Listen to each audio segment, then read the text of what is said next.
So I hitchhiked in Indonesia for the first time I tried.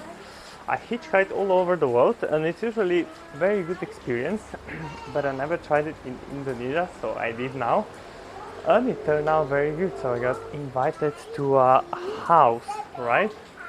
And the family that stopped me invited me to their house, and apparently now we're having dinner and lunch because and they're very very nice, right? So they made this just for me, I believe. It's like very very like cool family, you see, like Yeah. the way they still live is traditionally, and everybody's really really nice. So they really invited me in. They're very nice.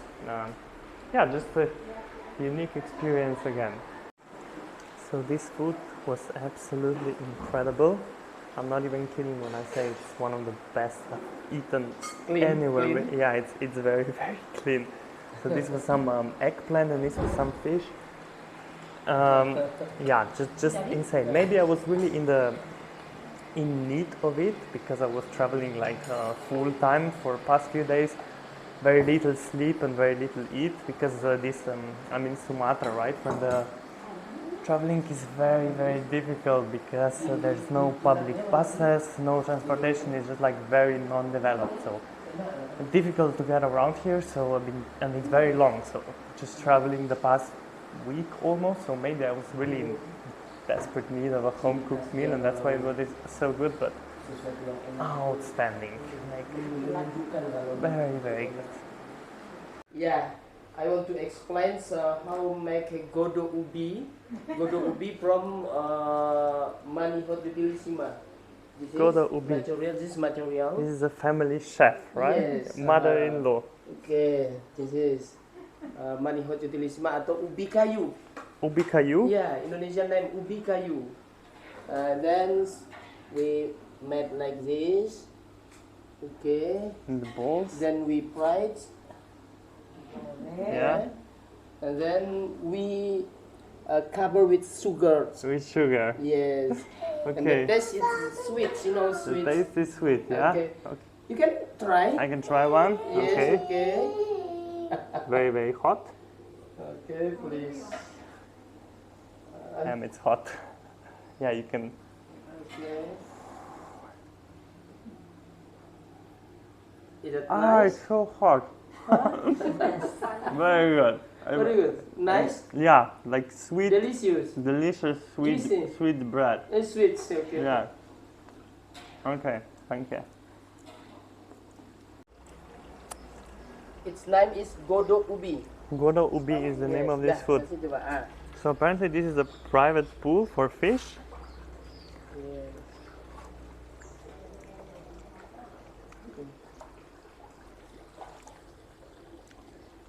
And just behind the house, yeah, they have this muddy pool of fish and they eat them. So as fresh as they can be. Oh wow. 3 bulan ya lama. I've never seen something like that in my whole life. After 3 months, we harvest this fish. After 3 months? Yes, 3 And months. how many fish live here? Hmm? Do you know how many fish About live here? berapa banyak? Mas, ikannya ada 1000. Lebih. 1000 ekoran. 1,500. 1,500 fish in here. What kind of fish is it? Name is Yeah? patin. Patin fish. Whatever it is.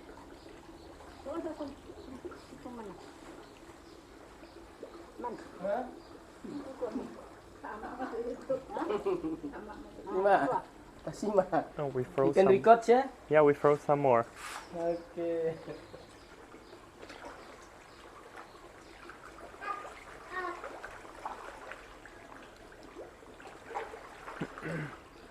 Like in Europe, we would have like chicken and cows and maybe pigs and stuff, and here you have a fish.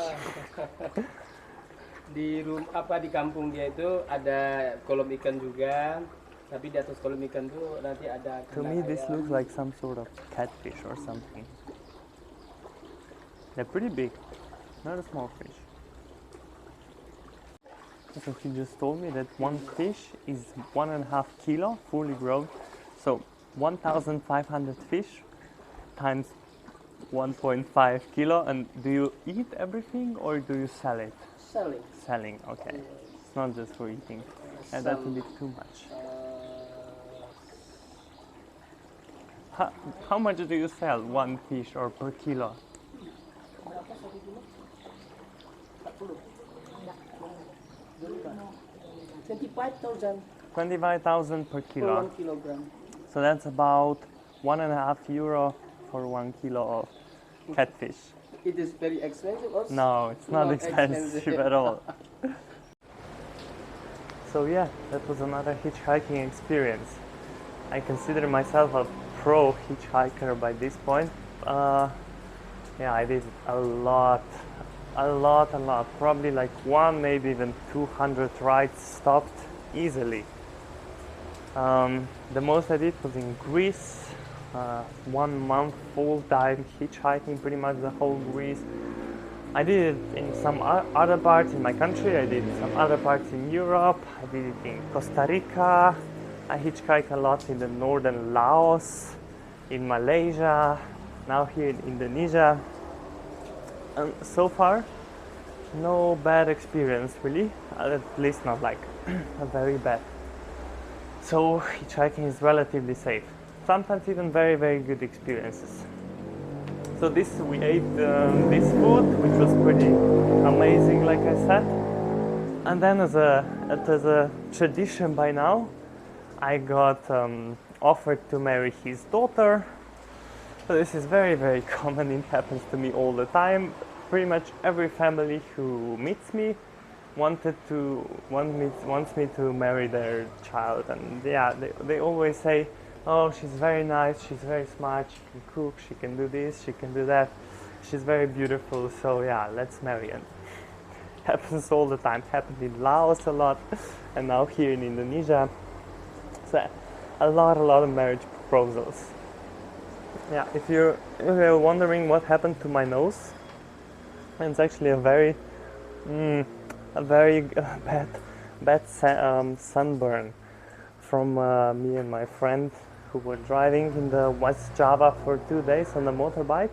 I knew I was gonna get some sunburn, but I didn't know it's gonna be that bad. And that's like a week, and the skin is totally dead and scaly, and I don't even know how to fix it. Hopefully it's gonna fix itself. But the worst sunburn I ever got in my life. It's not the best, but hopefully it's gonna go away.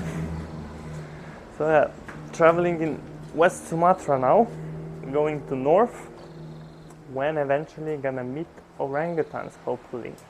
And when people ask me here, well, what are you doing in Sumatra? Because there's no foreigners here. I haven't seen a single white man in my 2 weeks here.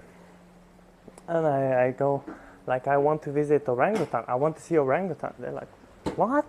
Why would you want to see orangutan?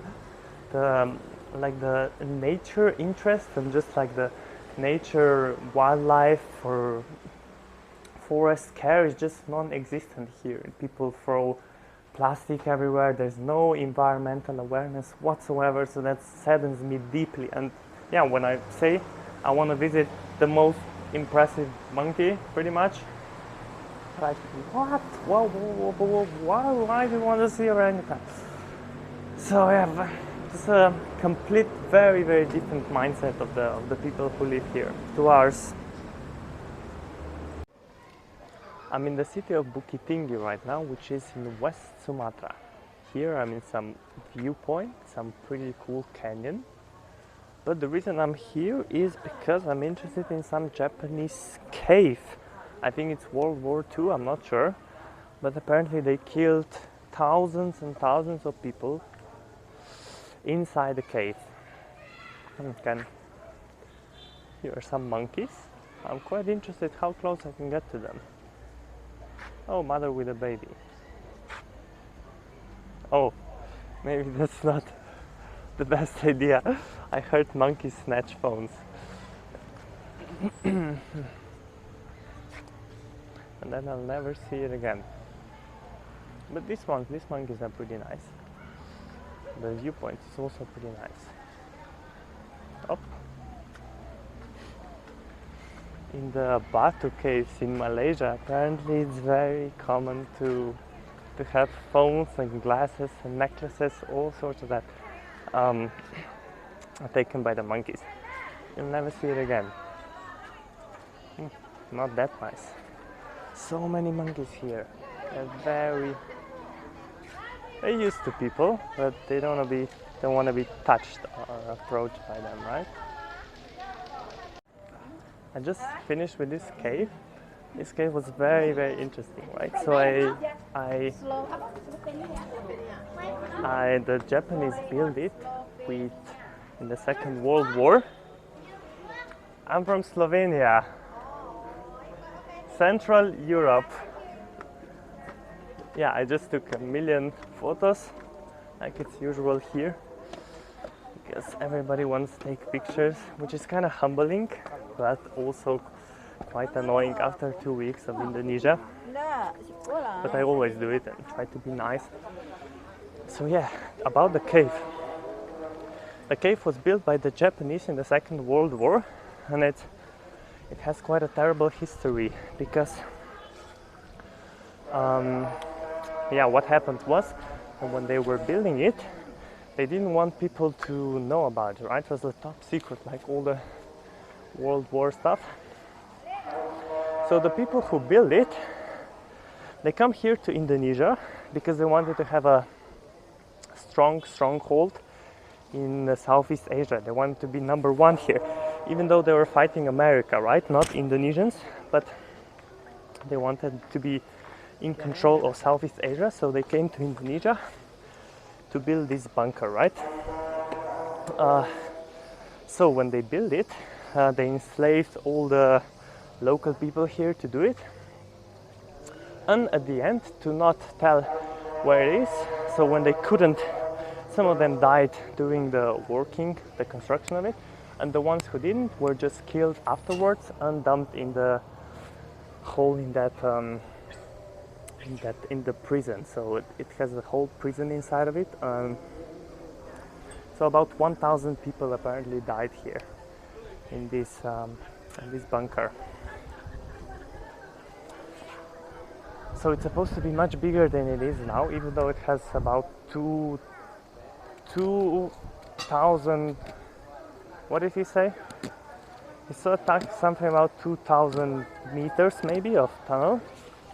It's supposed to be much bigger, like the whole city underneath the city, but the timing was not on their side when they were building it, because when they did, so they started in 1942 and 1945, America bombed Hiroshima and Nagasaki, right? So all of the soldiers were pulled back to Japan immediately, and the construction stuff, and the project was abandoned, so it was never really finished.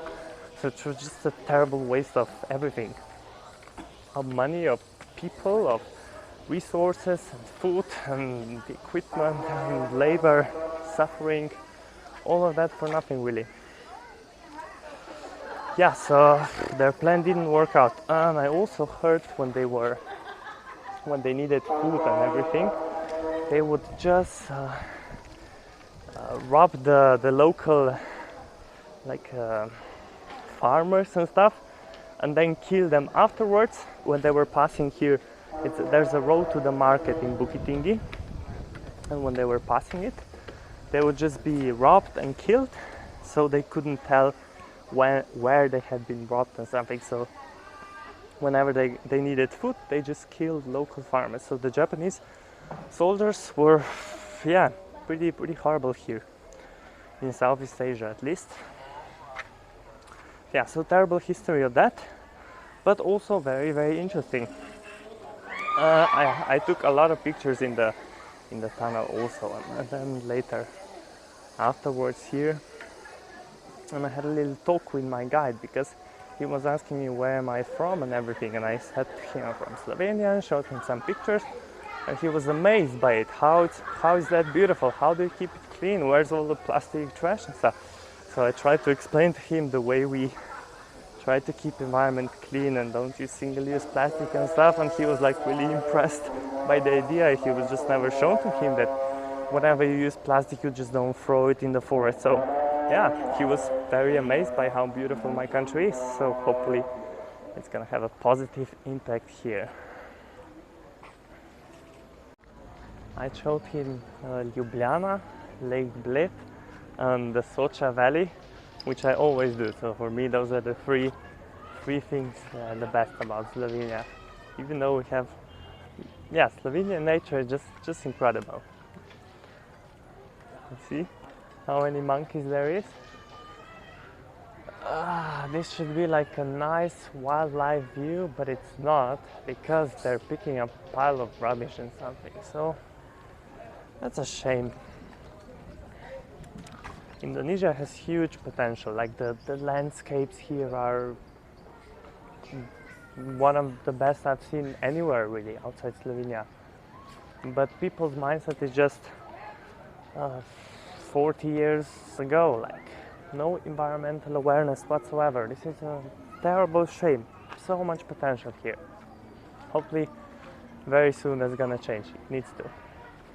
When I say about a crowd of people, that's what I mean, right? When somebody asks for a photo, everybody's waiting in line to get a photo.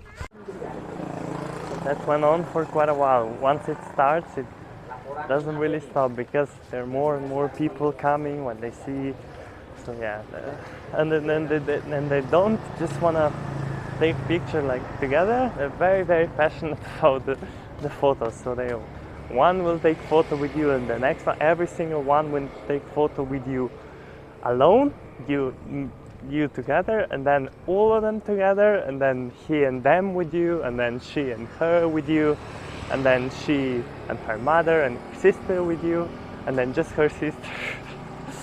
So it goes forever.